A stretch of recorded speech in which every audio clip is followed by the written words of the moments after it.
Welcome to the Irish Hills of Michigan, the 60th anniversary season for the ARCA Racing Series. Tonight, the ARCA Racing Series storms onto the Irish Hills as it visits the Michigan International Speedway. Field all in line. Green flag goes in the air. We're underway. This series, it's the vision that John Markham, the founder of ARCA, had. Strong field of cars, developing young drivers. With wins at Elko Speedway and Pocono Raceway, tonight, ARCA rookie Brendan Poole will look to make it 3 wins in a row. But the high speeds in Michigan and the rest of the field are going to do their best to keep that from happening. Will we see a new winner in victory lane today? The Raineater Wiper Blades 200 starts now. One of the biggest question marks coming into Michigan International Speedway was going to be the repave and what it would do to the speeds of the ARCA Racing Series. As we get ready for the Raineater Wiper Blades 200. Again, 100 laps, 200 miles here on this 2-mile freshly paved racetrack. 88 degrees is the temperature. It is extremely warm. The cars qualified earlier today, and speeds are up to an all-time record here at Michigan International Speedway. Coming up, we're going to talk about those speeds, the records that take place here at Michigan, and what they had to do to fix the cars to make sure it's a little safer for everyone behind the wheel and watching in the grandstands. Hello, everyone. Rick Allen, Phil Parsons with you once again as we're getting ready to start this one.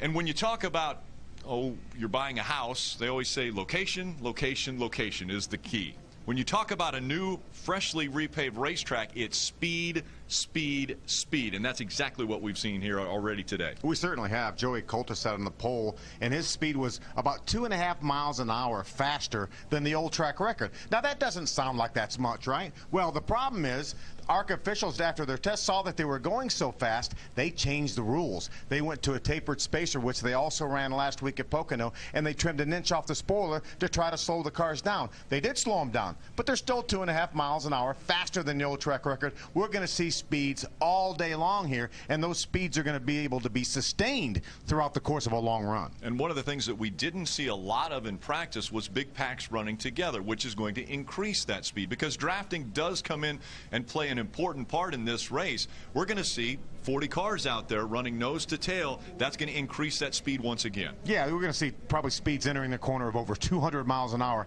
with these ARCA Racing Series cars. It's going to be very, very impressive, and that's what we're looking forward to today. Now let's go trackside to Jim Trado. Well, Rick, in the 60 years of the ARCA Racing Series presented by Menards, a number of drivers that you now see on Sundays in the NASCAR Sprint Cup Series are racing and winning championships there. One driver making his debut today is Kyle Larson. ARCA debut for this Elk Grove, California teenager. He is the latest, greatest thing. He won 3 of the 4 races at the Four Crown Nationals at USAC prestigious race at Stewart's Eldora Speedway last year. He's already won in a late model his first ever attempt in Florida. He also just won his most recent NASCAR K&N Pro Series East race at Gresham at Jefferson, Georgia. This kid is the talent they're all talking about, Chip Ganassi. And Chip Ganassi Racing with Felix Sabates is behind this young man. He's a development driver for them. He'll start 7th today in the number 6 machine. Eddie Sharp Racing, who fielded the winning car in the championship for Justin Lofton, have fielded this car. It's been fast. He starts 7th today. Kyle Larson, another driver to add to the list of drivers set for stardom, making their debut here in ARCA today. Yeah, it's a dream come true. Venturini's had a good setup for here. Try to stay out front and keep that clean air. Man, my guys are incredible. I can't thank them enough for getting us out there, and it made my job a lot easier. Man, can't wait to get to the next race. When you look at the driver of the number 25, you see his nickname is the Bull. And it's not just because it rhymes with his name, Brennan Poole. It's because he's a hard charger and because he never gives up. Brennan Poole has won 3 races in the ARCA Series presented by Menards, including the last 2 consecutive ones. We were at Elko in Minnesota. He won there and at Pocono. This young driver never gives up, and yesterday this team had an engine problem, but they came back and qualified 2nd. It's tenacity that will prove for Brennan Poole this year. Can he make it 3 in a row in the ARCA Racing Series? Stay tuned. We're about to find out.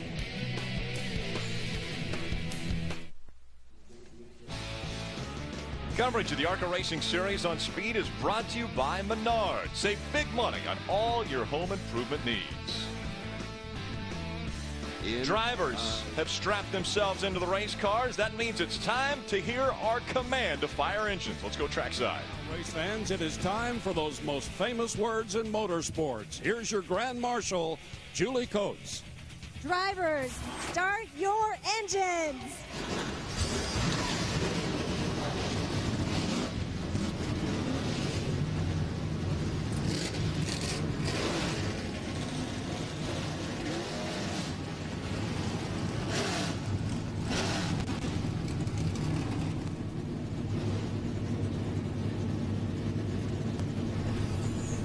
ARCA Field comes to life.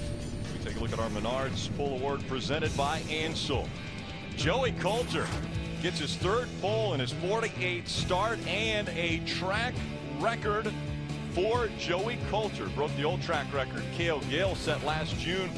He went 189.623 miles per hour. Well, Joey Coulter shattered that. 192.149 is that new track record. A lot of speed here this weekend in Michigan. The Cup cars just now over 203 miles an hour in their final practice. Extremely fast. Our front row, Joey Coulter and Brennan Poole, the man on a roll. Actually, the top three broke the old track record. So Alex Bowman continues to shine in the ARCA Racing Series. Raineater will start on the outside of 2. See Kevin Swindell, open wheel driver, will start from the row number 3 along with Matt Lofton with 2 runner-up finishes this year. Kyle Larson making his ARCA Series debut, and Frank Kimmel, 9-time champion, will start on his outside. Let's see if we can make some contact with Joey Coulter. Hey Joey, Phil Parsons up in the speed booth. You got a copy? Clear. Joey, unprecedented speeds here at Michigan. You're coming off your best career finish in the Truck Series with a 3rd place at Texas. How about a win here today? Is it in the cards? So, I mean, we got a great Ripon Energy Chevy. Everybody at Coulter Motorsports did a great job putting this car together for me. And we got Harold Holly on top of the box. He always does a great job giving me a good hot rod. Just awesome racetrack, man. It's so fast with this new pavement. And even with the spacer that we got to run here, the speed's just unreal. All right, buddy, we'll have a good race. But continuing through the field. And again, Joey Coulter bringing the field to the green flag for just the 3rd time in his career. How about James Hilton back in row number 14, ran the first Cup race here back in the late 60s.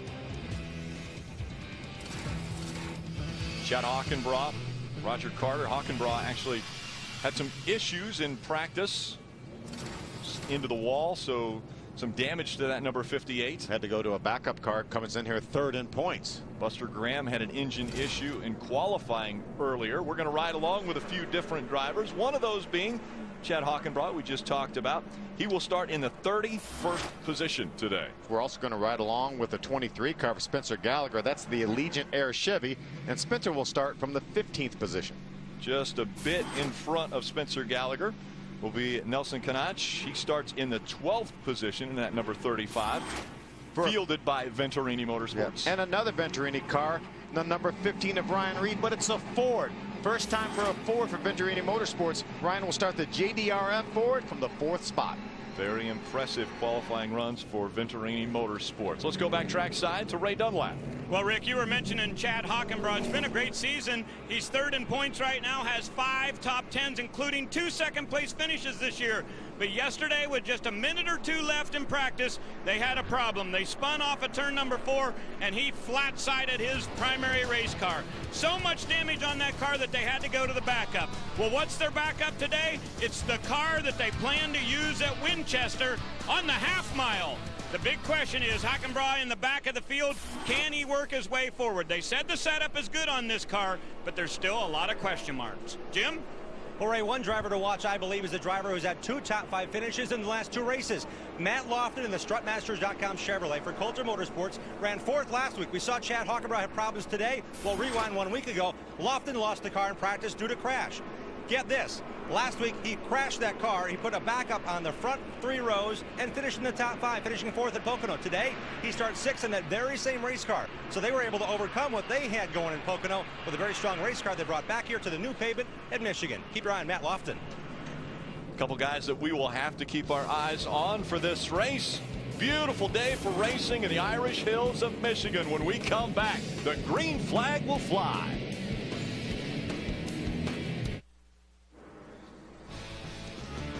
Field working their way through 3 and 4. Lights still on the pace car, meaning that they're going to have to go around at least one more time before that green flag flies on the Raineater Wiper Blades 200 right here in Brooklyn, Michigan.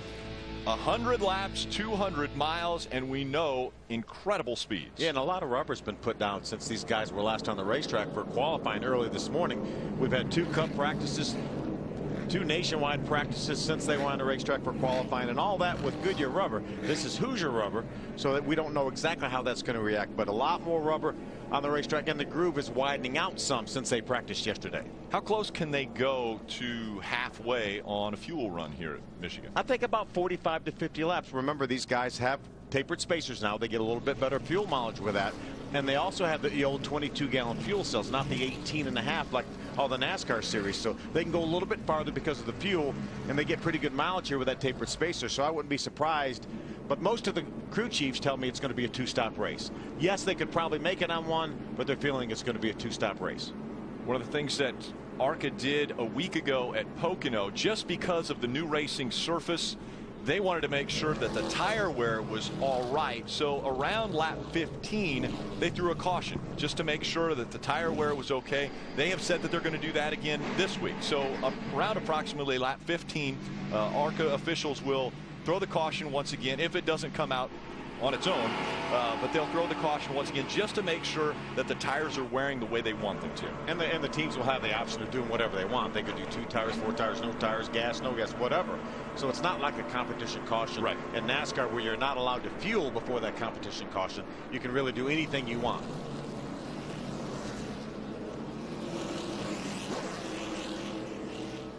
Two by two once again. It's Joey Coulter and Brennan Poole. Brennan Poole definitely has the momentum. He has been so strong. Won at Elko 2 weeks ago, won at Pocono last week, and now starts on the outside of row 1. Yeah, nice young man. We talked to him at length yesterday, and just has wanted to do this his whole life. And he's getting a chance to live out his dreams at the ripe age of 19 years old. Wide open is what we're about to see. The field all in line behind Joey Coulter. Green flag goes in the air. We're underway.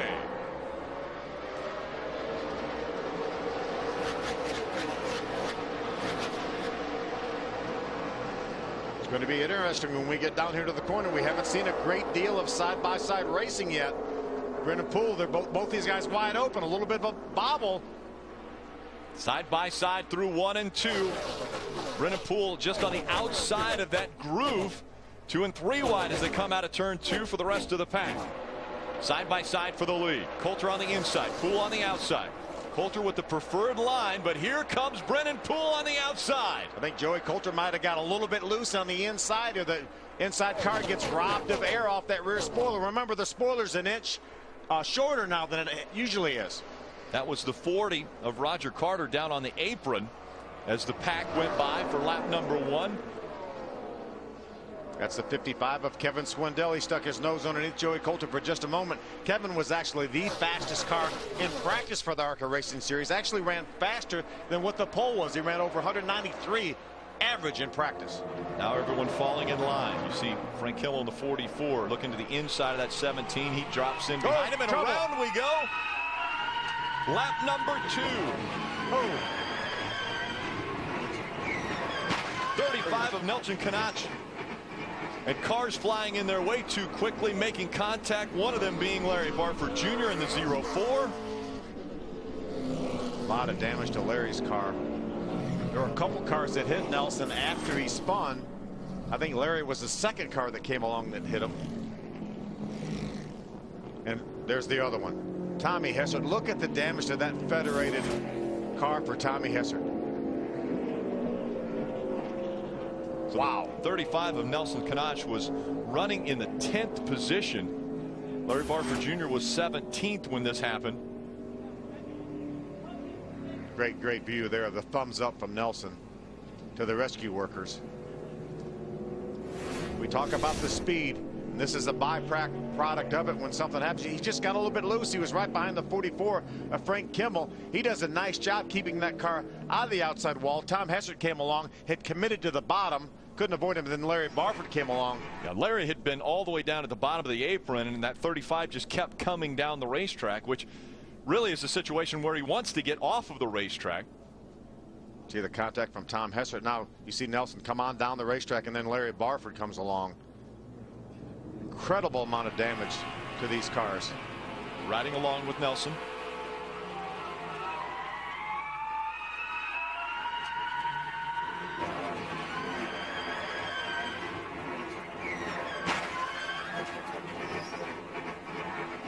I'll tell you, it was, I'm sure riding along that car was a whole lot worse than what the picture we had of it.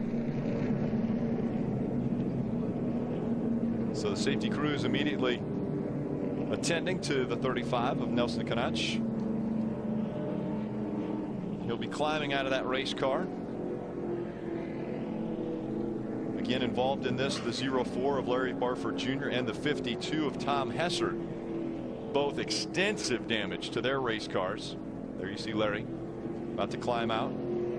That's a good view. We saw Tom Hessert continuing around the racetrack, but a tremendous amount of damage to his car. Waves to the crowd.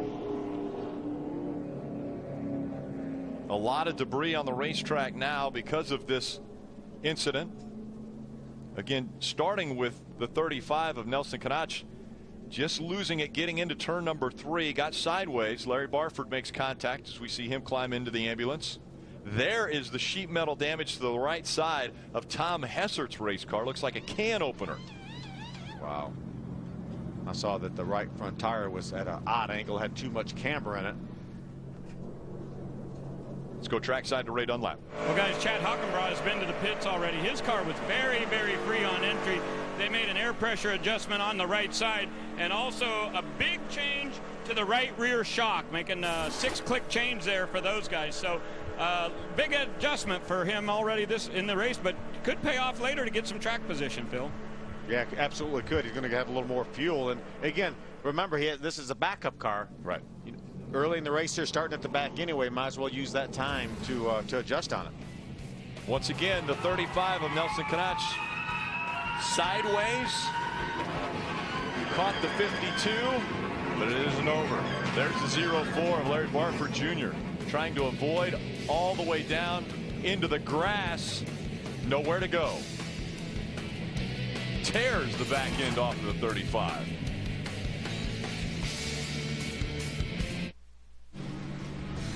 Tonight, NASCAR Trackside's bringing down the house in Michigan. Hang out with Clint Boyer and Austin Dillon as they join the show where anything goes. Get to know the drivers like never before on NASCAR Trackside. That is immediately following our ARCA Racing Series race here from Michigan, so you won't want to miss it. Austin Dillon over 200 miles an hour in cup practice. Yeah, very impressive day for Austin Dillon. Not only in the Nationwide Series car, but also, as you mentioned, in the Cup car. Take a look at why we're under this caution. Nelson Kanach in the 35. Will contact there from the 52, and right there, big hit. Larry Barford Jr. in the 04. I don't know that I've seen a car damaged as much as Larry Barford. Look at it. It broke the Lexan unbreakable windshield. Jim Trado. And one driver out of his car is Tom Hessert. Thomas has to hurt not only the race car, but the points and all that there is to it. Tell us what happened on your perspective. Yeah, it's definitely unfortunate for us and our team. They've been working very hard, but the 35 car looks like just got in the corner on lap 2 and spun out. So it's really an unfortunate situation that didn't have to happen, especially so early in the race, and it definitely gives us a bad hit in the points here. So it's a long race, you never know what's going to happen to the other guys, and still plenty of races after this. So we'll see what happens. Unfortunate for Tom Hessert as we take a look again at what did happen. He quickly had nowhere to go as Nelson Kanach was spinning in front of him. They're pounding up the door right now to try to get that skin back on. It appears to be cosmetic, but the upper A-frame, the upper A-arm is actually broken as well. So there's some damage on the right front suspension, not just cosmetic, guys. Yeah, Jim, I noticed that the right front tire was askew. There's Here's car owner Kenny Schrader right there stepping in with a little bit of advice. I talked to Kenny earlier. Tough breaks, but you know, it's this helpless feeling when you're out there, and I know how Kenny is. He's just glad that Tom's okay as well as everybody else. Tom Hessert currently 4th in the point standings after 7 events the 2012 season, and a lot of work is going to have to be done to get that car back out on the racetrack. And again, very unfortunate that it happens on lap 2 of a 100 lap race. Under caution, we'll be back for the green flag.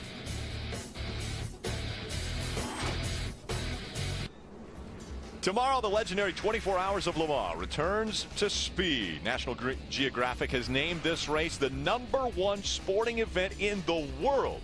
See man and machine push to the limit in the ultimate endurance race. Live tomorrow, 8:30 a.m. Eastern.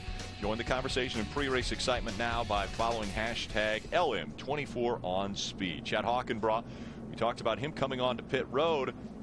Going a little bit slow on the apron right now. That's not good. I don't know what's going on with that car, Ray. Well, the engine died, Phil, and he said he'd switched over to the other box, but realized when they brought the backup car out, they also had to change the engine in there. So could be an electrical issue for sure, but he said it has fired back up, and they switched boxes, so it is a concern there. They've had a good bit of trouble so far this weekend. Yeah, still coasting, Ray. It may have lit for just a second, but he stalled now on the racetrack over in turn number 2.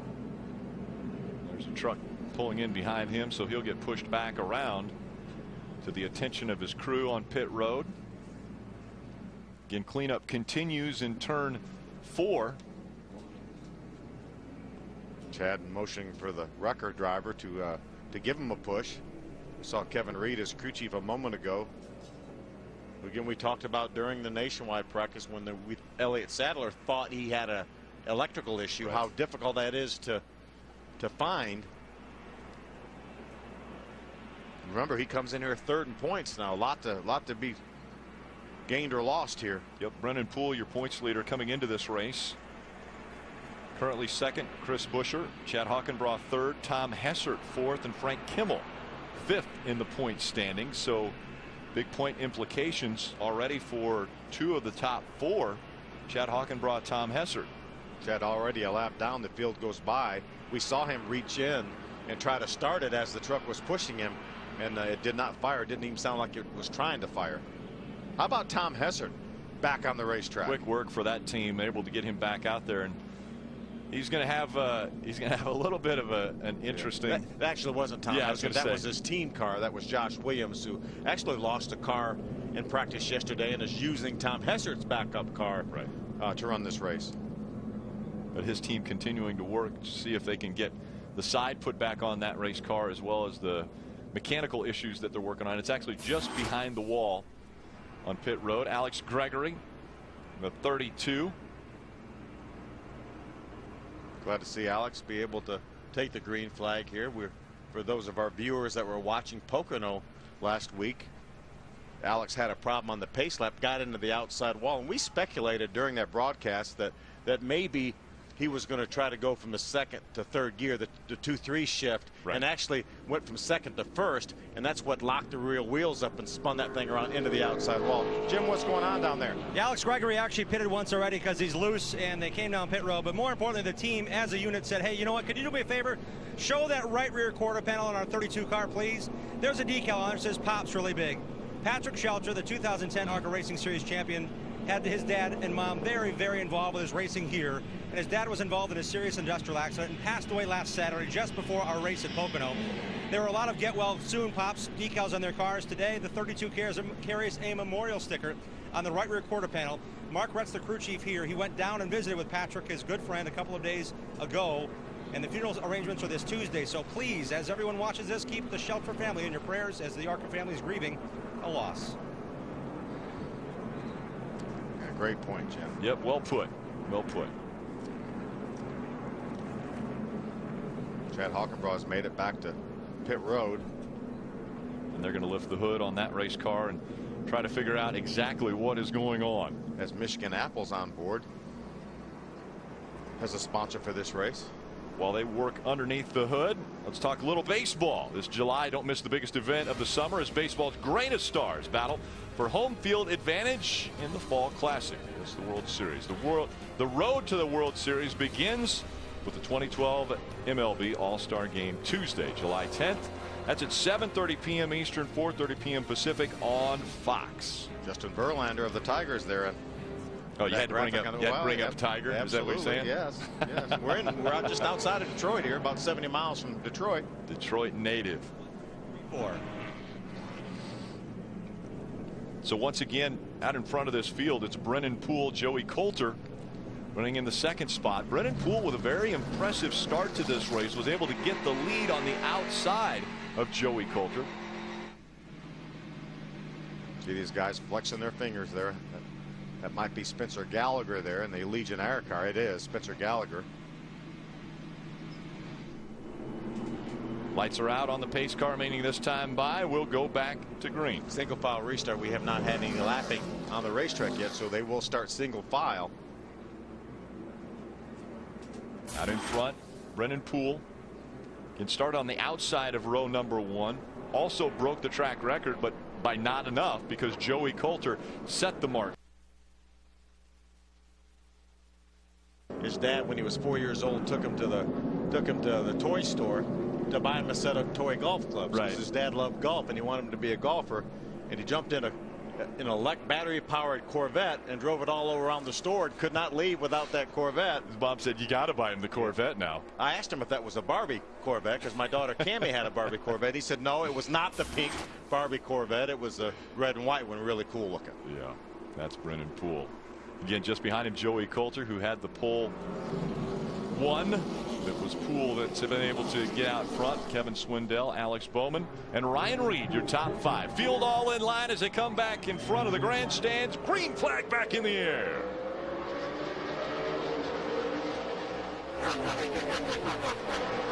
Kevin Swindell jumps out of line there, pulls up side by side with Joey Coulter for second. Trying to take away the second spot. Swindell with the momentum on the bottom of the racetrack. Can he make the pass? Here comes Joey Coulter back on the outside. We saw Brennan Poole able to hold off Joey Coulter from the outside. Now Joey's trying to do it over Kevin Swindell. Side by side into turn number 3. Just behind them, the 22 of Alex Bowman. Brennan Poole already has a 4-car length lead over the battle for second. And around goes the 12. Up the racetrack in front of a few of the cars. They're able to slow down and work down. As Jared Marks is rolling down to the bottom of the racetrack. No contact with any of the other drivers. Jared just turned 18 a couple of weeks ago. Pocono last week was his first ever start on our super speedway. Had a great top 10 finish there. He's on the inside of Brennan Newberry. We talk about how the car on the inside has that air robbed off the spoiler. Remember, they've already robbed some of it because it's an inch shorter than it used to be. Slides back down the racetrack. He was running in the 14th spot. Now he'll have to make his way onto pit road, get some fresh new tires, and back out on the racetrack.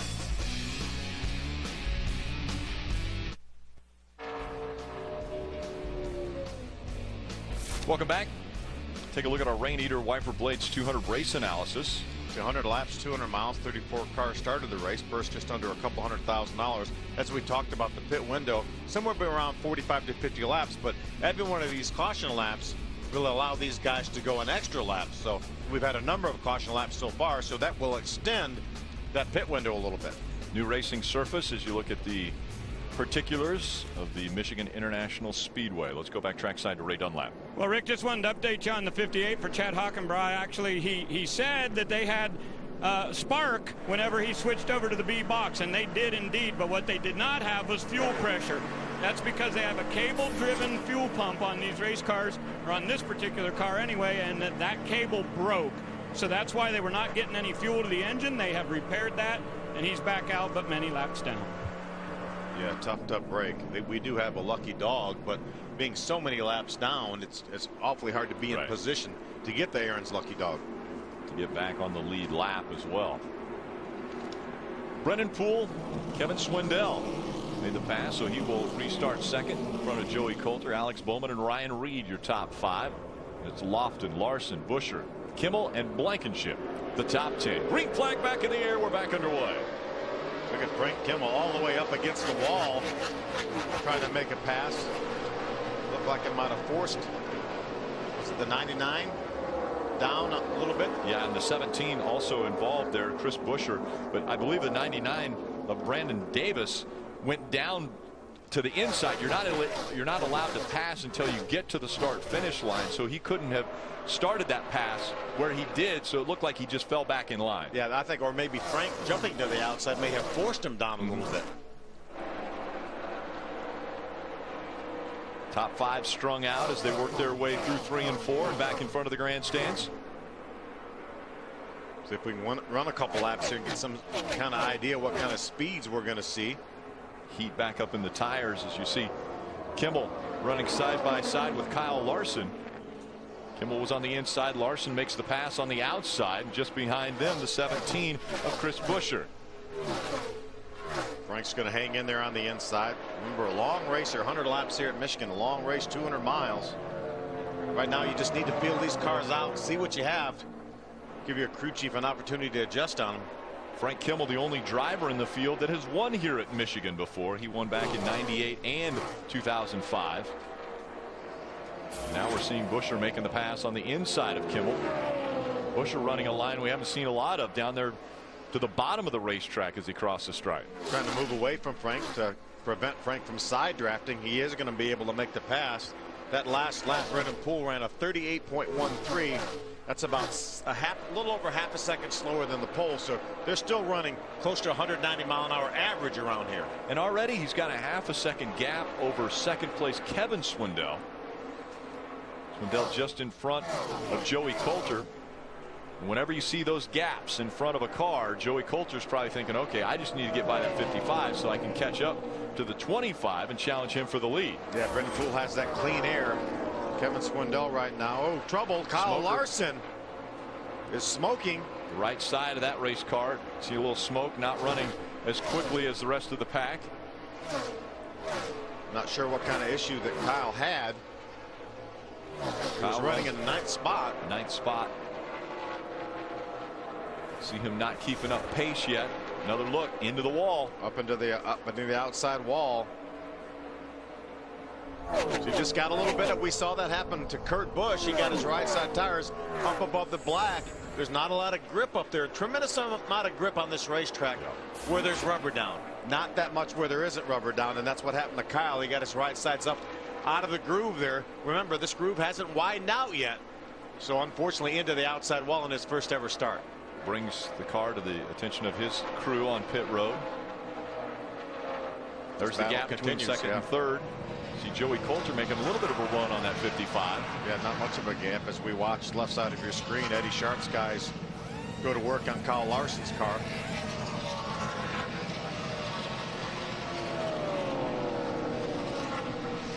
Jim. Hey guys, the right side is the cake in. They did hit the wall. The driver said the car was just getting too tight. In practice yesterday and in the test here a month ago, they kept freeing the car up, and Kyle liked it a bit freer. Unfortunately, the car was too tight. He was running in that 7th position when he pancaked the right side. They worked on the right side fender. Just changed 2. They found about 4. He's down number 1. Yeah, they got to be really careful. You don't want any tire rubs out here running 200 miles an hour entering these corners. Yeah, this track has become so aero important now that we are seeing speeds upwards of 200 miles an hour when they enter the turns. Kevin Swindell holding on to that 2nd spot, but he's losing touch with the leader, Brennan Poole. Brennan has a 1.4 second lead now over 2nd place. 3 wide, working through the turns, going by some of the slower lap cars. Yeah, a great variance in speed at this racetrack. You see some of the lap cars on the inside of the racetrack and how much slower they are than these guys running, averaging close to 190 miles an hour around here. Already the top 20 still on the lead lap, but after that everyone at least 1 lap down. There's Ryan Reed leads Chris Buescher. That's a good battle right there. That's a battle for the 5th spot. Chris Buescher has just been able to get by Matt Lofton to take over the 6th spot.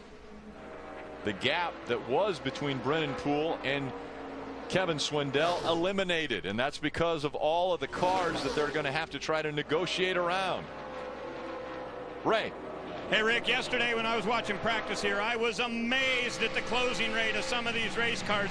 Really, really good cars. Two of them could be running with each other, and the guy back in third position can just get a big run and come up and draft right by. It reminded me of the Indy 500. A number of these guys saying they cannot get over how quickly they catch another car in front of them. See Lofton working down to the bottom of the racetrack. Chris Buescher's been able to get another spot. He's moved up to the 5th spot, got by Ryan Reed this last lap. Alex Bowman has lost touch a little bit with that battle for second. There was a three-way battle for second with Kevin Swindell, Joey Coulter. Alex has lost a little bit of ground. Got caught in some heavy traffic. Gap back again between the 25 and the 55. Over a second separating the two now for first and second. That's a battle for the second spot. And Kevin Swindell holding on to that position. Just behind him, Joey Coulter. We know Joey Coulter's got a very fast race car, at least for a lap, since he broke the track record and won the pole here earlier today. There's that great battle right there for second. Brennan Poole that time was about 0.8 of a second faster than this battle for second. You see right there the last lap for Joey Coulter, 185.5, over 189 for our leader Brennan Poole. 4 mile-per-hour difference between leader and the guy running in third. Jim. Well, Coulter laid down that lap flat out, but right now he's reporting the car's a bit tight. He said it's about a 3.5 tight, mostly on entry. So as crew chief Harold Holly said, hey, you know what? We haven't run a lot of laps yet. Let's see how this car does. We'll get it fixed. Let us know as it goes on what that condition changes to do. So our pole sitter, Joey Coulter, putting a bit tight right now, but a very, very fast race car. He has 2 top 10 runs here in the last 2 races at Michigan and ARCA. As quickly as I had mentioned earlier that the top 20 were on the lead lap, 7 of them not on the lead lap anymore. 13 on the lead lap. Brennan Poole setting a blistering pace here at Michigan.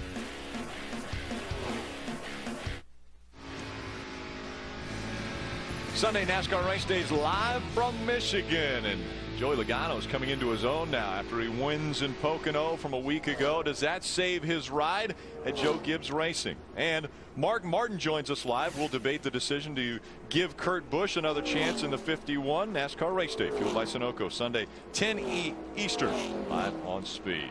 Rick, this is that caution flag you were talking about, a quasi competition caution. We ran 15 green flag laps since the last caution flag, so this is the opportunity for these teams to come and look at these tires, make sure everything's okay. Hoosier wants to take a look at the wear on these tires after we've gone that many green flag laps under racing conditions. So the caution has come out. We'll see the field make their way onto pit road. Again, it's not mandatory to change 4 tires, 2 tires, add fuel, don't add fuel. You can do whatever you want. They just want to give you that opportunity so that Hoosier has the opportunity to look at these tires and the wear. Yeah, I want to put 4 tires on, fill it up with fuel. I want to take a good look at everything here. You know, we have to stop at least one more time. You're not going to be able to go 70 laps, so I think the timing is just about perfect for this caution flag. 30 laps in the books, 70 to go. Again, a 100-lap race. Field falling in behind the pace cars. They work their way around the racetrack, making their way onto the backstretch. So the crew's getting ready to go to work. Some will have to do a little more than others. Brennan Poole seems to have the car to beat once again. Could it be 3 weeks in a row for Brennan Poole? This is an opportunity for the other crew chiefs, though, to make adjustments on their cars. The drivers have given them feedback, so we'll see if somebody can make their car enough better to go after Brennan Poole.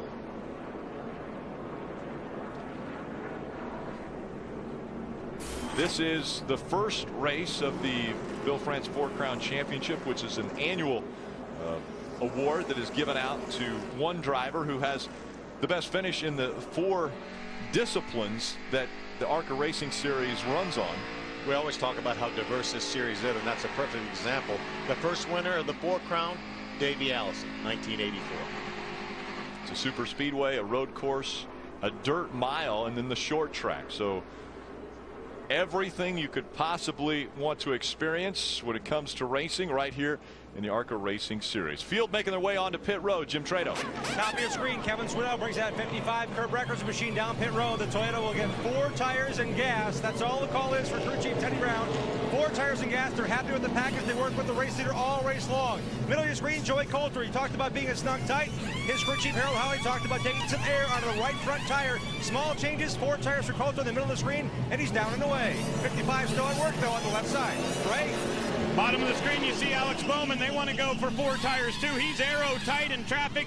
He said snug this thing up about 25%. At the very front of the field, the number 25 of Brennan Poole was in. They went with 4 tires, and it's no contest down here, but it's going to be a good pit stop for the 17. They came in running 5th. They go out 2nd. Yeah, great job by Billy Venturini's guys for Brennan Poole. We saw a lot of trouble for Kevin Swindell's team. Pit stop over 22 or 3 seconds. So the field's shaken up a little bit as they come onto pit road for this caution. We'll sort it all out when we come back to Michigan.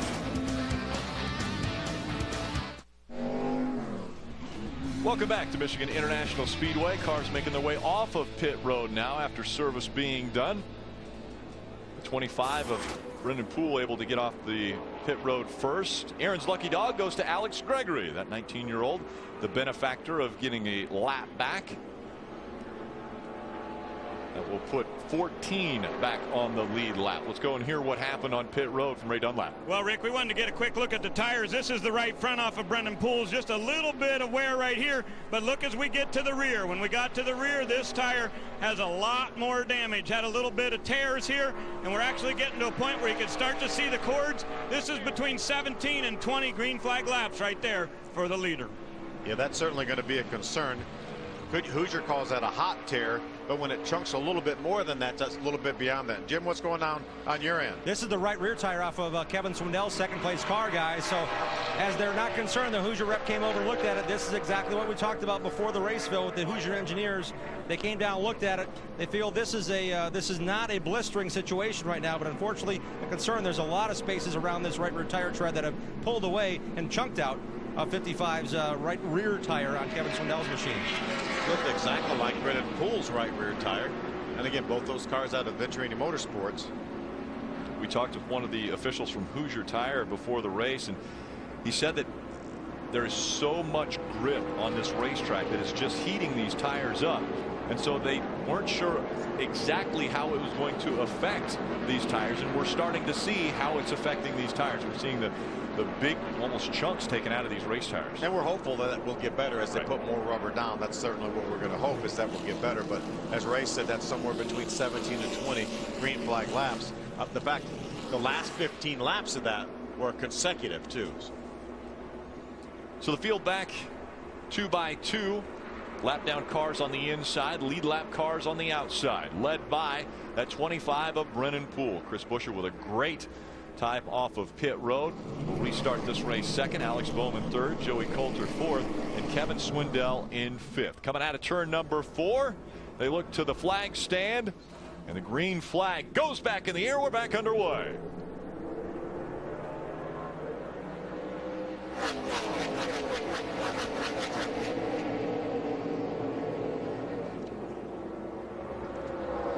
Now we'll see if Chris Buescher has anything for Brennan Poole. We've seen Poole pull away from the field. I'm sure Billy Venturini has made Brennan Poole aware of that right rear tire issue. He may want to back it down just a little bit and take it easy, but it's going to be hard to do if you have Chris Buescher breathing down your neck. We saw the 55 of Kevin Swindell making the move to the inside of Alex Bowman. Now Bowman running a little lower line through 3 and 4 and challenging for that second spot. Yeah, Alex is trying to take over that second spot. You see the 55 of Swindell coming down here to draft alongside and help. Joey Coulter was there for a moment. Now he jumps back to the outside behind Buescher.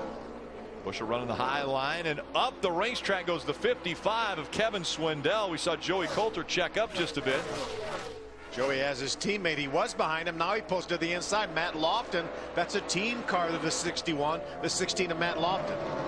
So Lofton to the inside of that 17. Just behind them, the 44 of Frank Kimmel.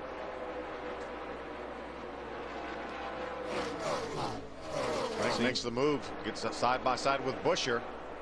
Seeing a couple different lines now around the racetrack. A few people taking a look at that lower line through the turns. See Ryan Reed. Now he's going to stick to the bottom, try to pull up the side of Kimmel. Has to be careful about getting loose down there on the bottom. Again, these cars have a tapered spacer on them, so that takes away anywhere from 100 to maybe 150 horsepower off of these engines, so it's a little harder to get out of the gas and then think, when I get back in it, I'm going to be able to pull up beside someone. We're taking a look at Frank Kimmel just in front of that JDRF car. Jim Trado. Well, guys, he made a good move here. He also made a good move on the pit stops. He had a vibration that increased from that 25 until that pit stop, so it was a fortunate stop for Frank Kimmel. They went up 2 rounds on the track bar and changed 4 tires on that Ansel Menard's Toyota, but he's had left front tire issues here as he did 1 week ago at Pocono. He's had left front tire wear. Last race he had a left front go down, had the lucky dog and made up a lap to finish top 10, but Frank Kimmel on this restart looking pretty sporty, going to the front in the 44.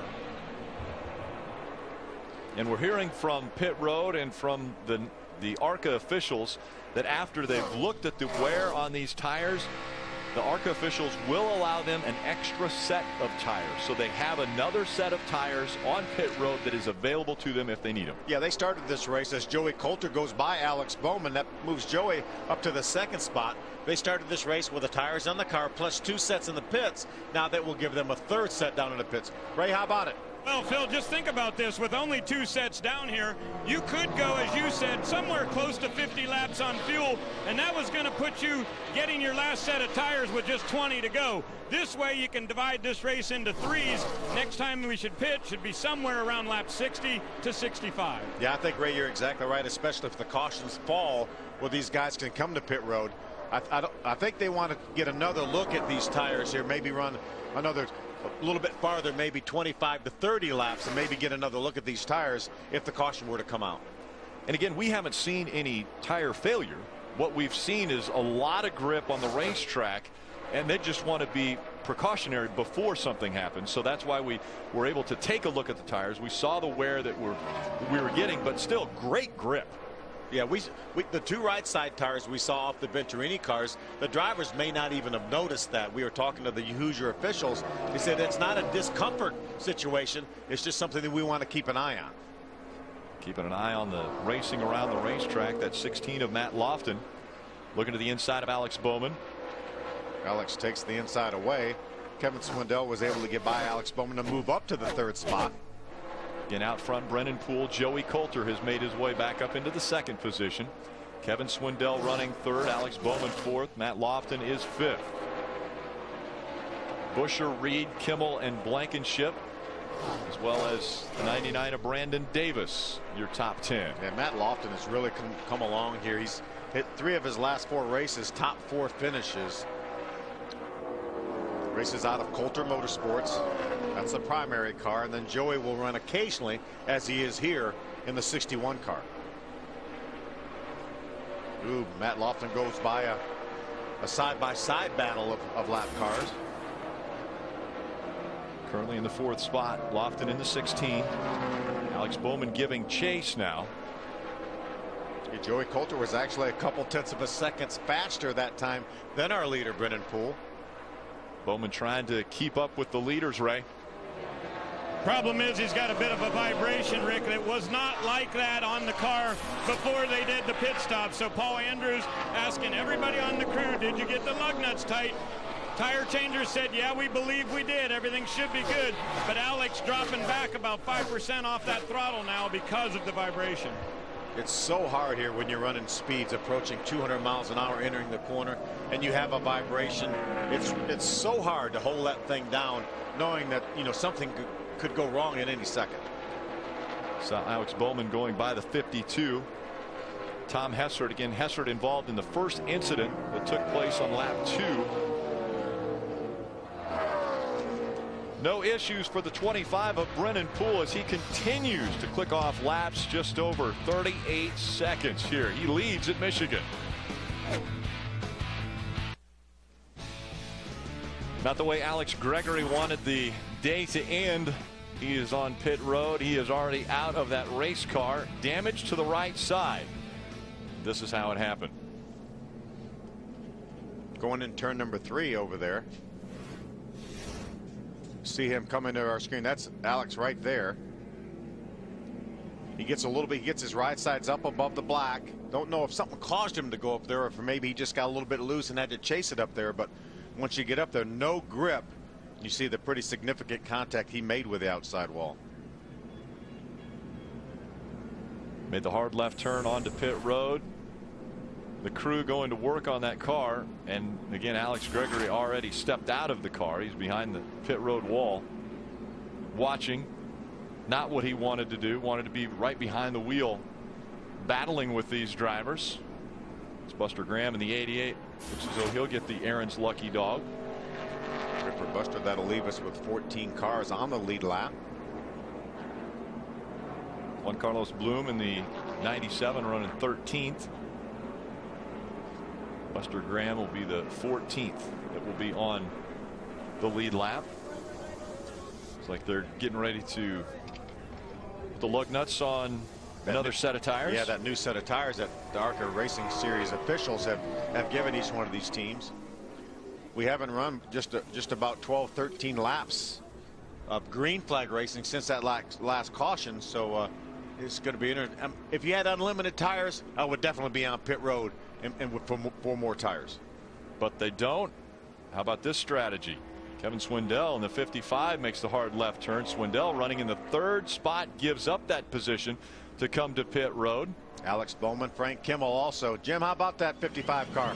They're going to go off one round on the track bar, guys. They're going to try to free this car up. They call 4 tires. The crew chief, Teddy Brown, called 4 tires for Kevin Swindell in the 55 machine. Easy around the right side. Now they're changing the lefts. All 4 Hoosier tires getting changed here on the 55 curb record machine, right? The 22 was really free, Jim, and they decided that vibration was getting worse. So Paul Andrews called him and said, come on in here, let's get a look at this thing. So they're going to put tires on here at lap 46, and Alex Bowman will be back to the race. But an interesting strategy here. Some guys going to be on a different cycle than our leader, Brennan Poole. Tom Purdy in the 20 coming off of pit road just in front of that 22. Again, the top 2 stayed out, Brennan Poole and Joey Coulter. And remember, these guys could look at those tires they took off. If they look okay, they could glue them up and put them back on. So that doesn't mean that they cannot use those tires again. Right. And that may be a heat cycle on those tires, and that may toughen them up a little bit too. Jim, what's happening with Frank? Guys, I saw Frank come down pit road. It says he said the car just is not working right. After a few laps, the chassis comes in, but then the tire vibration comes in within 15 laps. So after that 15 laps of green, he had a tire vibration. It's back again on the Menards, number 44. He can't race with the front end shaking, he said on the radio. So hopefully these 15 laps or so would be about as long as they can go. Unfortunately, his run to the top front is thwarted again by the car shaking vibration. Last race was the left front flat, and then he had some chunking out of the right side tires at Pocono. It may well be happening again here today with that Ansel machine. So fighting not only the racetrack and the other competitors, but also vibrations for Frank Kimmel.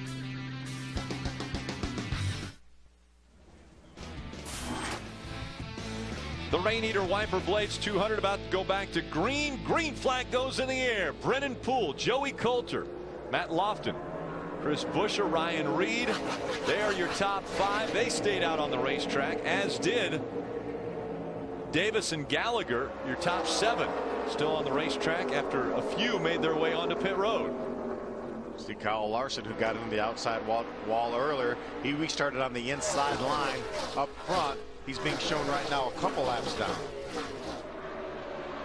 Got 14 on the lead lap. Buster Graham running in that 14th spot. Just got the Aaron's lucky dog to get back on the lead lap.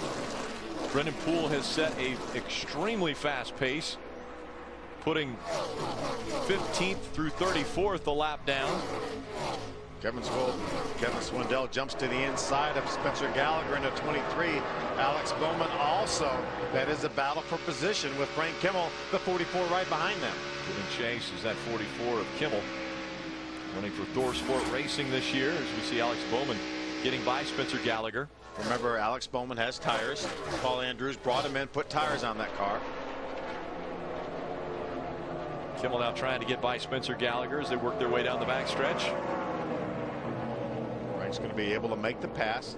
That will move Frank up into the 9th spot. At the halfway point of this one, 50 laps of 50, or of 100 complete. So halfway for Brennan Poole. And it's been all Brennan Poole since the drop of the green flag. Fast laps. All three of our leaders right there running right at 38 flat. Yeah, the fastest was Lofton at 37.928. Yeah, that's only a half a second off our pole speed of 192 miles an hour. That's right at just under 190 miles an hour average here, over halfway into the race. This is getting reminiscent of what we saw a week ago as far as Brennan Poole and domination. Now moving to the inside, that 16 of Matt Lofton trying to take the spot away.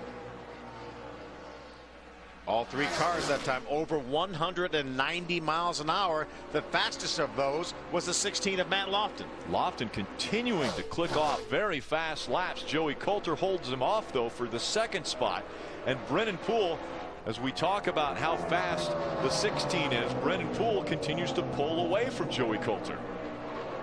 Yeah, I think he opened up that gap when Matt Lofton tried to make a move on Joey Coulter, because Brennan Poole was actually the third fastest car the previous lap. A little bit slower than both the 61 of Coulter and the 16 of Lofton. That clean air being advantageous for the 25 of Brennan Poole. Those guys running side by side allowed Brennan Poole to open up a quarter of a second more lead than he had before. Now he's got over half second. Ray, how is the 25 feeling down there after we pass the halfway point? Absolutely fabulous, Rick, and we wanted to shine our Team Messina rookie spotlight on this particular driver. As I said at the top of the show, 2 consecutive wins. We had our first round of pit stops at lap 31, and Brennan Poole had said, I've been wide open the whole way through that run, just a tiny little bit tight on entry, but so far that thing really is on a rail. He hasn't had one single complaint on the radio. Now, I told you the number 22 had come in to change tires on that last pit stop at 46. He did have a vibration.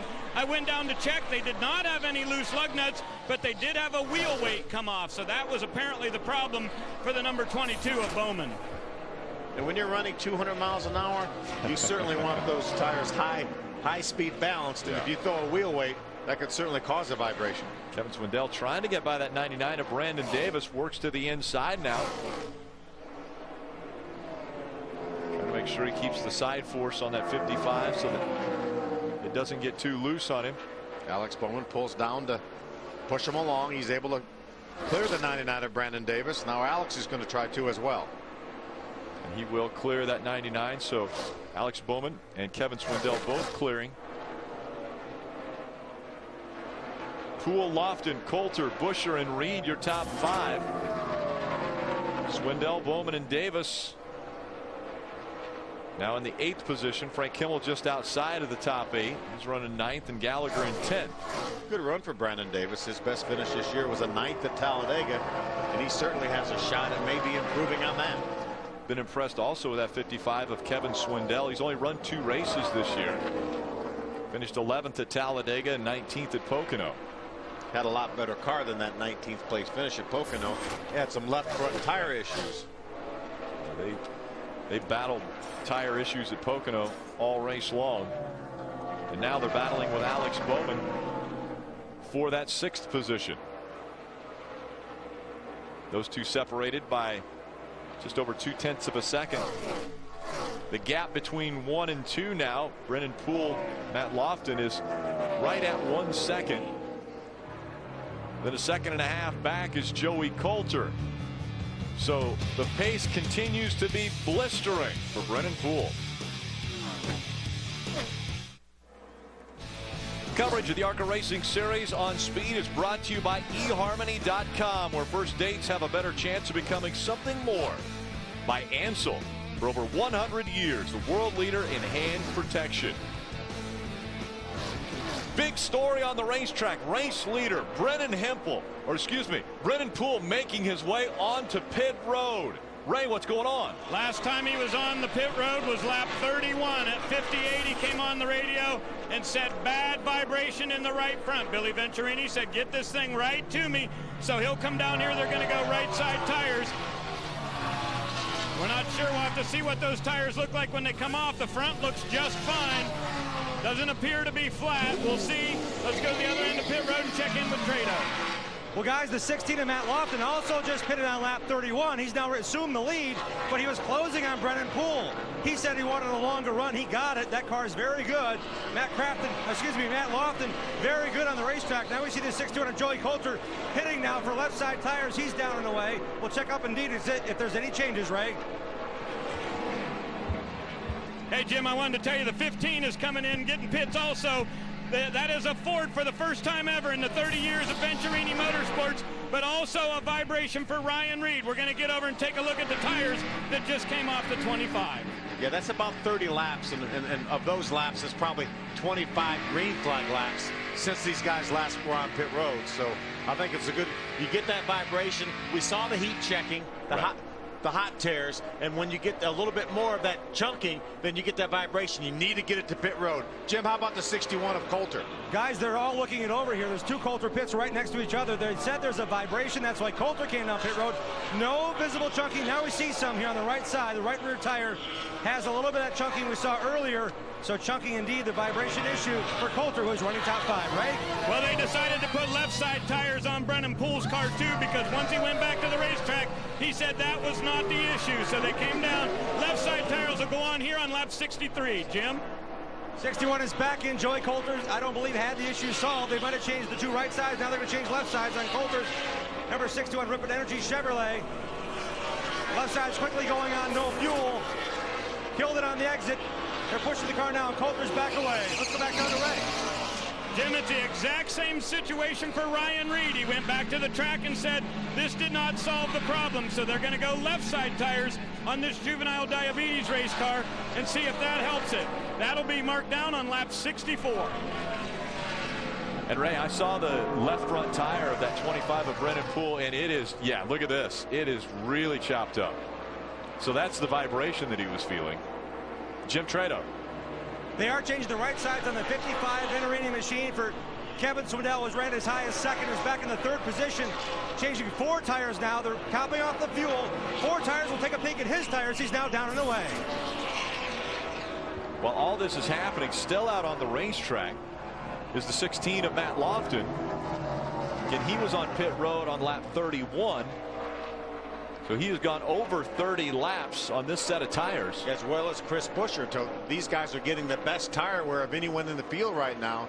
Brandon Davis also pitted on lap number 31. He runs in the 4th spot right now. And Spencer Gallagher runs 6th. Those are the only 4 cars right now up in the top 10 that pitted on lap number 31. Alex Bowman came on pit road on lap 46, as you mentioned. And Davis, Kimmel, your top 5. So it's Lofton, Buescher, Bowman, Davis, and Kimmel are your top 5. Gallagher, Newberry, Blankenship, Bloom, and Swindell your top 10. Now Buster Graham has moved up into the top 10 in front of Swindell. See Chris Buescher right now. He's about 5 3/4 seconds behind Matt Lofton, but running in the 2nd spot. He's got a couple seconds over Alex Bowman, who runs in 3rd. Out in front of the field, it's the 16 of Matt Lofton. His best finish ever came at Elko 2 races ago.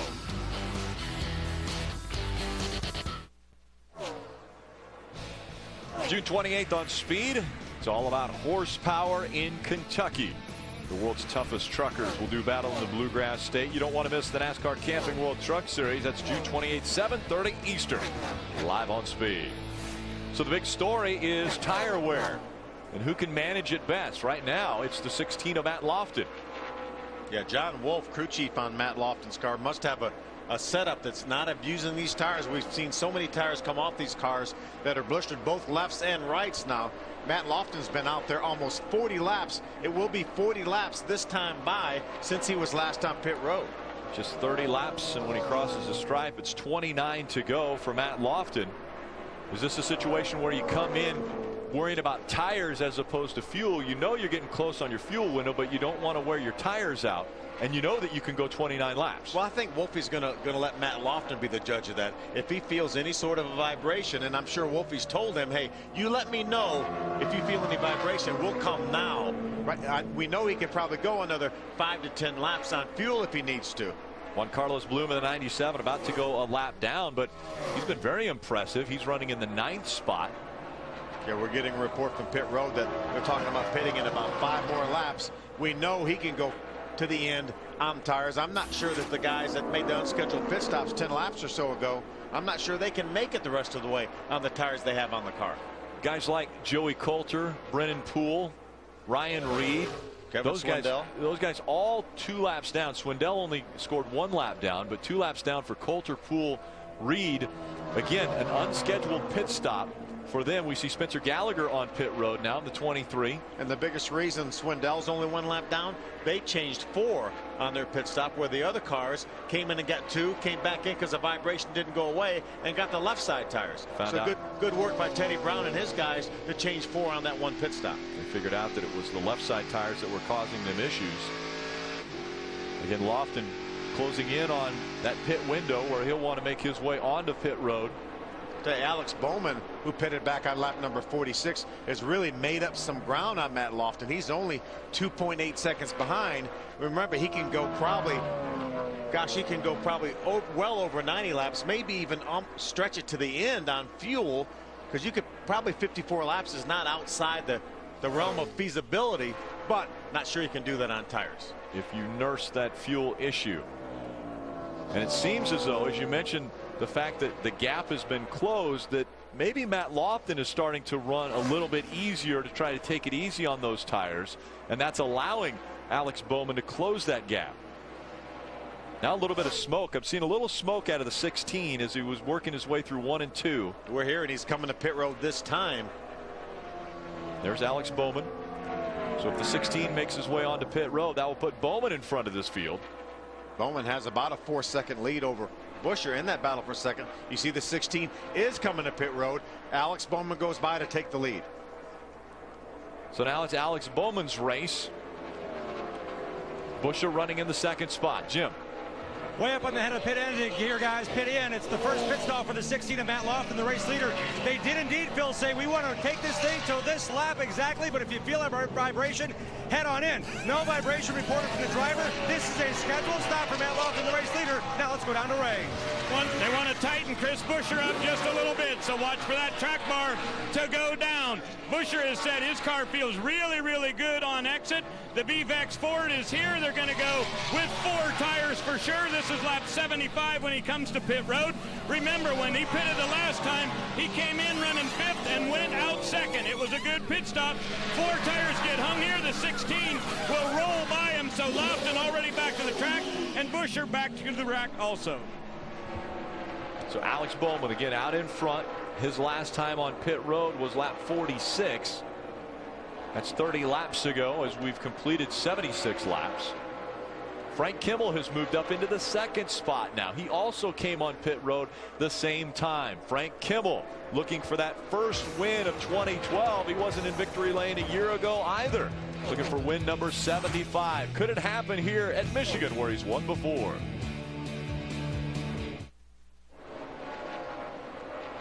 Alex Bowman last on pit road on lap 46. We've completed 80, just 20 laps of racing to go on the Raineater Wiper Blades 200 from Michigan International Speedway. Right now, only 3 cars on the lead lap. John Blankenship, the 66, another one of the cars out of Venturini Motorsports, is running 2nd. He is 35 seconds behind Alex Bowman, and Brennan Newberry right now is running in the 3rd spot. Both those cars pitting, or all 3 of the top runners pitted on lap number 46. I don't want to give away the end of the story, but the possibility does exist that Alex Bowman could go until the end of this race, potentially on fuel. Here's Brennan Poole back on pit road once again. After having such a dominant car to start this race, leading the first 50 laps of this race, experiencing a tire issue, and now he's back on pit road again, Ray. And they got a vibration again, Rick, so he is going to come down here. They're going to throw tires on this thing. Mark this down. At lap 82, they go around to the rights. Remember, last time they put rights on it only, and it turned out to be the left side tires that were the problem. A very, very fast race car. Matter of fact, no question about it. They had the fastest car on the track today. The results are definitely not going to show that. They'll go with 4 tires right here. And Rick, as you were saying about our leader, look how much he has slowed down his pace. running 173 miles an hour that last lap. I think they can make the distance on fuel for sure. Tires are still a question mark. Yeah, Ray, I was talking to Paul Andrews, his crew chief, Alex Bowman's crew chief this morning, and he was talking about getting really, really good fuel mileage as we see Matt Lofton move to the inside, and that's very critical right there. That would put Matt Lofton back on the lead lap. If the caution flag were to come out, Matt Lofton would be able to drive all the way back around the racetrack and pull in line here, as Chris Buescher does the same thing. Chris Buescher unlaps himself. So Bowman slowing down just a bit, trying to conserve not only tires but also the potential of making it all the way on fuel. He's got 17 laps to go if he wants to get back to victory lane. Can it happen for Alex Bowman, John Blankenship, Brendan Newberry? Those guys looking for a top 10. Caution has come out. You see the damage to the right side of the 55 of Kevin Swindell.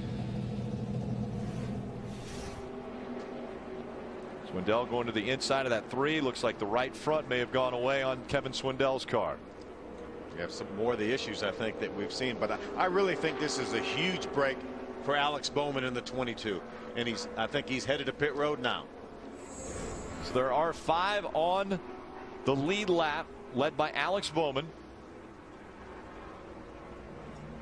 Bowman had about a 25-second lead over Blankenship before the caution came out. Let's go to pit road and Ray. Well, Paul Andrews told him that we were going to bring that St. Jude Children's Charger in here no matter what to put fuel in it. But what do you want to do about tires? And Alex said, look, you get paid the big money. You make the decision. Paul had looked up and down pit road, and he said, we're going to have to go with 4, bud. We know we got a good enough car to win. How about on your end, Jim? Hit it with 30 laps to go, Ray, but now they're back in again is the Strutmasters.com Chevy of Matt Lofton, who had the lead at the time he pitted under green. Here he comes down for the final time for that final set of tires. So Lofton, fresh tires, 4 of them, 4 Hoosiers, and down and away for Lofton on this end of pit road. Yeah, I think it's a no-brainer. I think Paul Andrews, you got to put 4 tires on. He comes in with a lead. You see how comfortably he comes out with a lead. Now with only 14 laps to go, we know we're not going to have any issues, I think, with these tires. So this should be a really good shootout between Bowman and Lofton, and throw Chris Buescher in there as well. Guys coming off of pit road. As we mentioned, 5 on the lead lap when the caution came out. That's 92 car Brendan Newberry. He's done a terrific job in a backup car. Take another look. Just looking to the inside of the 3 of Mike Buckley, and up the racetrack that 55 shoots. Yeah, I'm sure that rubber came off that right front tire. Nothing Kevin could do. You see with the damage from that incident with the outside wall, and there's the rest of the tire starts coming apart, doing more damage to that body. So the shredding of the right front tire, and they then will have to clean up. There's the end of it. We'll have to clean the racetrack up, and that's exactly what they are doing right now as the rest of the field is making its way onto pit road. Jim. Heading from 8th position, Frank Kimmel is in. The left rear tire is down. They didn't know which tire it was. They're changing 4, but it's obvious the left rear tire has no air in it. It's on the inner liner. They're going to change all 4 in the Ansel Menards Ford for Frank Kimmel. Again, we talked about that vibration. His left side tire wear, frankly, has been terrible. Pitting this car is the 88 Matt Crafton crew from ThorSport Racing on the Truck Series. Frank Kimmel's back out and underway. Frank Kimmel, one of the rad racing drivers, the Race Against Drugs and Stay on Track team, a group that educates kids about alcohol and drug abuse awareness, as we see Brandon Davis getting the Aaron's lucky dog. Yeah, good break for Brandon. That will give us 6 cars on the lead lap. And remember, we talked about Brandon Davis' best finish this year, 9th, best career finish, and he's headed for a lot better finish potentially. Kevin Swindell bringing out this most recent caution. He makes his way back out onto the racetrack. Crowd waiting for the final 13 laps of this one. And welcome back. Cars all getting the service that they needed for the last stretch of the Raineater Wiper Blades 200. The ARCA Racing Series presented by Menards. Currently running in the 3rd spot is Blankenship, right? Rick, I just want to let you know, John Blankenship is a dirt track racer and has hardly ever been on asphalt, but he said he really likes the feel of these race cars and loves this track today. Kevin Caldwell has been his crew chief today, and they have not had much tire wear.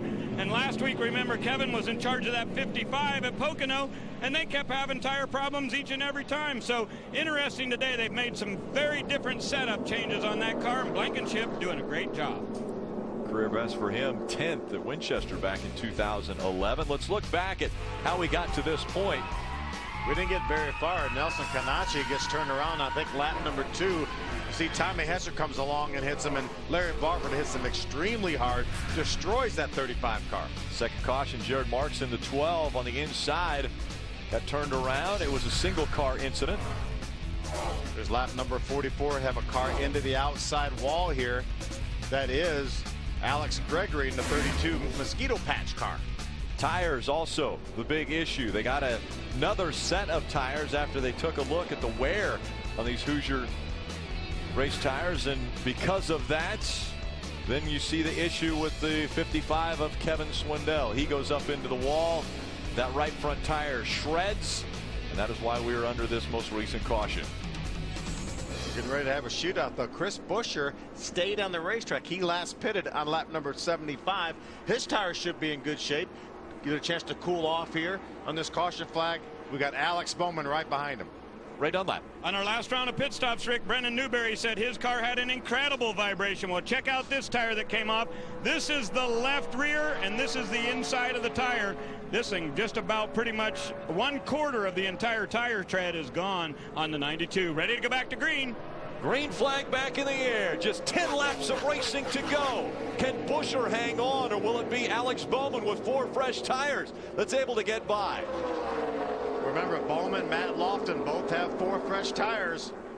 The 25 of Brennan Poole, he has scored 3 laps down in the 12th position. See, Matt Lofton jumps to the inside of the 66 of Blankenship. That's a battle for 3rd.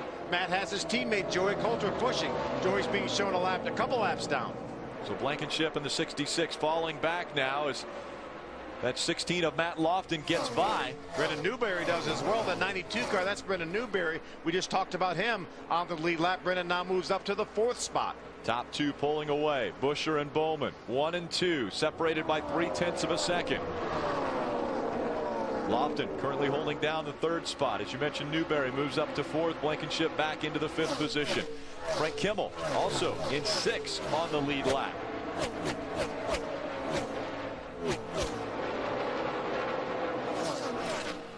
Field spreading out now, single file. Buescher, Bowman, Lofton, Newberry, Blankenship, Kimmel.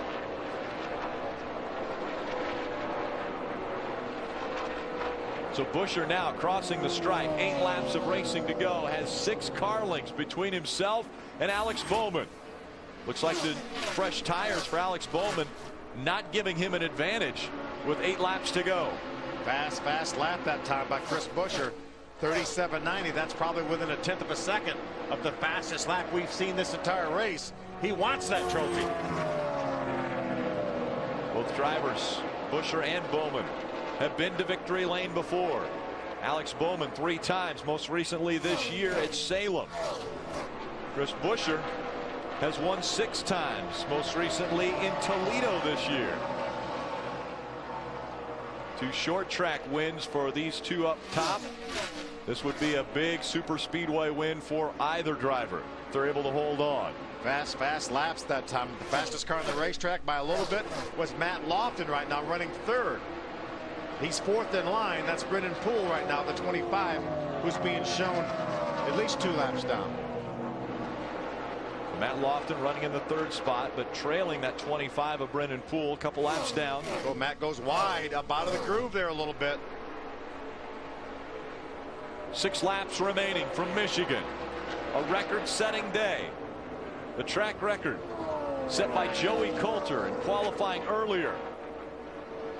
Both Poole and Coulter having tire issues, bringing them to pit road, relegating them a couple laps down. So they are off the pace that is being set by Chris Buescher out in front. Alex Bowman running 2nd. He's a 1/2 a second back. These front 2 cars have continued to run fast laps, well under 38 seconds flat. That time Matt Lofton now has lost a little bit of ground. He's over 2 seconds behind. Across the stripe once again. 5 laps remaining. Will the tires hold up for the 17? Buescher last came on pit road on lap 75. That was 20 laps ago. Most recently, Bowman was on pit road on lap 86, just 9 laps ago. We talk about speed. The former track record here, 189. Both these front 2 cars running over 190 miles an hour every lap since the restart.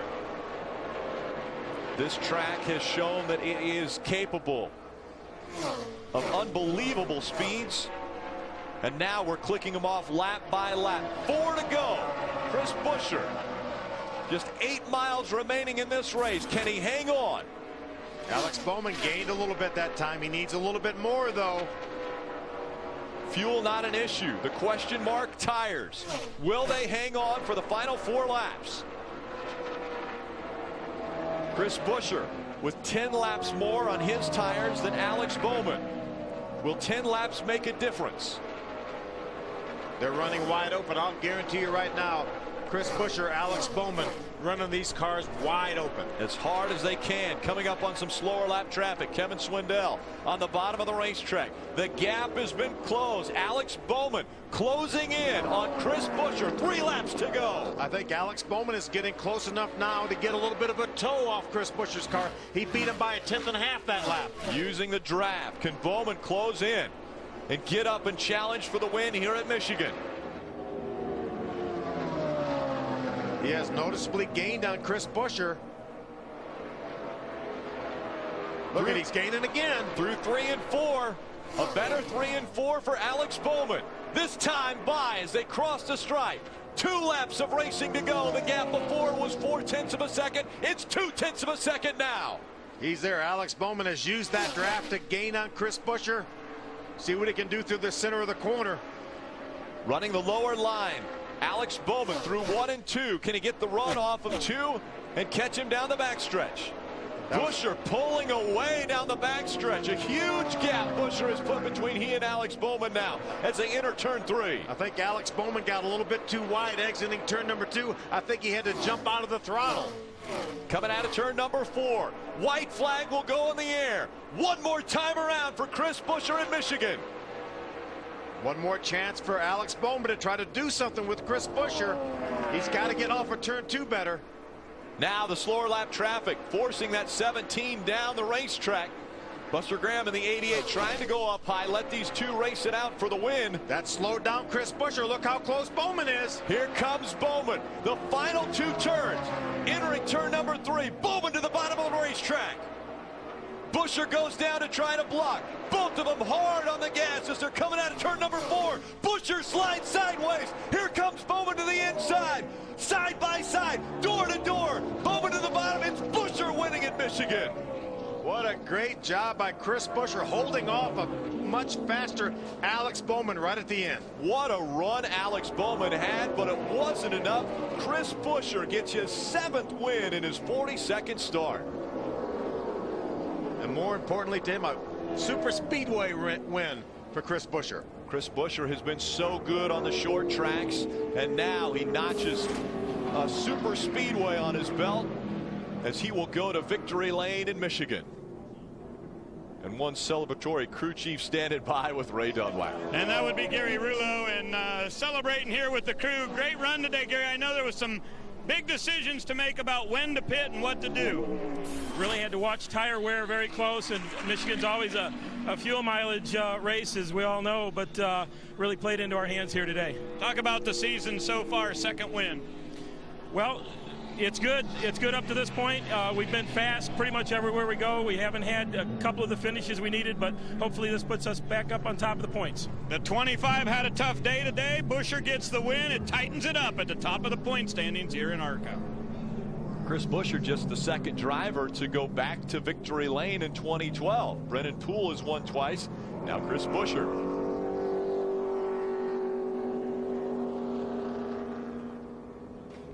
So Buescher making his way around the racetrack. What a battle to the finish line it was. Bowman trying to take the short way, but it wasn't enough.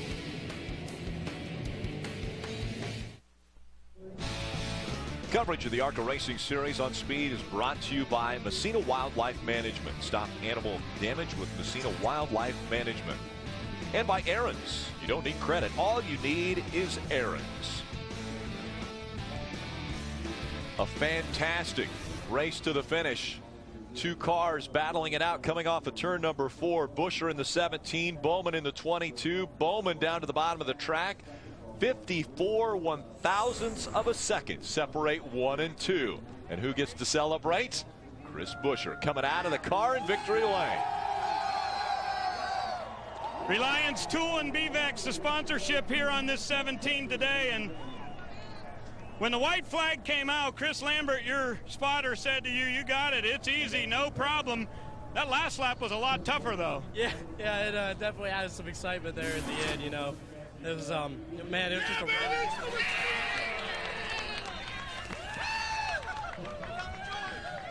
That's a three-peat. That's a three-peat there, buddy. I don't know if you were hot today, but shouldn't be anymore. No. Well, I struggled to breathe a little bit now. But, man, that was so cool. That was just hats off to these guys up pit road. We had great stops. The Ruo brothers' car was awesome right off the truck. And, man, right there at the end, that last run we got going, we knew we could get them. And it was a battle right to the end. That tight call, close call right there at the end with that lap car made one heck of a run. But thanks to Alex Bowman for running this clean. I really appreciate it. The Rulo brothers and Chris Buescher back in victory lane. Now let's hear from the driver who made it an awfully close call at the line. Certainly by inches for Alex Bowman. It was a great run. What was the difference, and how could you just get to him but not past him, Alex? Man, it's like that racing in the air with these cars, but I got to thank everybody at Cunningham Motorsports. We had great pit stops all day. Kerry Shear, Paul Andrews, Briggs Cunningham, everybody at Penske Racing for giving us so much support with these engines. They definitely run real hard, and it's awesome to have ABC 12 and 13 on the hood, and then again have St. Jude's on board. But Paul Andrews was a man making adjustmts there. We went backwards, and then we had the fastest car on the racetrack. He went away a little bit, and I got to him, and I pushed up in the air. So one of them deals. But if I had to lose to somebody, it'd definitely be Chris Buescher. He's one of the nicest and best competitors out here for sure. You got a win this season, but it's not a win so far as funding. Can you go on after today, Alex? As of right now, we're done. Winchester's next weekend. We're trying real hard, but everybody knows funding is the name of the game in racing. So hopefully we'll pick something up, go there, and the road course from there. So sure hope so. Alex Bowman, second this week, third last week. Certainly a driver to watch, and certainly if you have some funding ideas, pass him his way. Mutual respect for the top two finishers here. Buescher complimenting Bowman and Bowman complimenting Buescher on how well they raced each other. They certainly did. Matt Loft, another great effort. That's 4 top 5s in the last 5 races for him. And how about Brendan Newberry? First ever start here in the ARCA Racing Series, and he gets a top 5 with a 4th. Very impressive. Juan Carlos Bloom also with a very impressive run, finished it up in the 15th spot. Brennan Poole was 11th when the checkered flag flew. Chad Hockenbraw had trouble early on, had some electrical issues, actually a fuel pump issue. He finishes back in the 21st spot. Alex Gregory also had issues, got into the wall early in this one. Let's go back trackside to Jim Trado. Lofton had a great run again today. Another podium finish for you, Matt. Tell us about your run to the finish. Well, I'll be honest with you. I really thought we had the best car for most of the day. 16strutmaster.com Chevrolet was really, really good. All the guys at Coulter Motorsports gave me an awesome race car. John Wolf, Jeff Merritt, Chaos, all the guys at the shop. I mean, what a fantastic race car we had today. If the pit stops play out a little bit different there, if the cautions fall a little bit different, I really feel like we strayed away them there at the end of the race.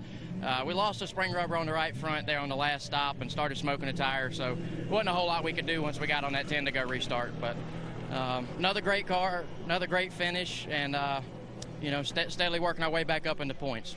Impressive run to third for Matt Lofton, guys. Thanks, Jim. Haven't hit the halfway point of the season. Take a look at the unofficial point standings. 20 points separating Brennan Poole and Chris Buescher. Yeah, Chris Buescher puts a pretty good dent in the lead that Brennan Poole had. Only 20 points. Now remember, 5 points per position in the ARCA Racing Series. Frank Kimmelback, 95 points in the third spot, trying for his 10th championship in the ARCA Racing Series. But it's Chris Buescher celebrating for the 7th time, his 7th win in the ARCA Racing Series. Yeah, it's amazing too. At his age, 7 wins already under his belt. Yeah, you talk about his age, 19 years old out of Prosper, Texas, and he prospered today here in Michigan. The next race on Speed, Iowa Speedway. in Newton, Iowa. That's July 13th. Thanks for joining us here on Speed. It's been an eventful day. A track record, tire issues, but Chris Buescher in victory lane. Coming up next, it's trackside. Stay right here on Speed.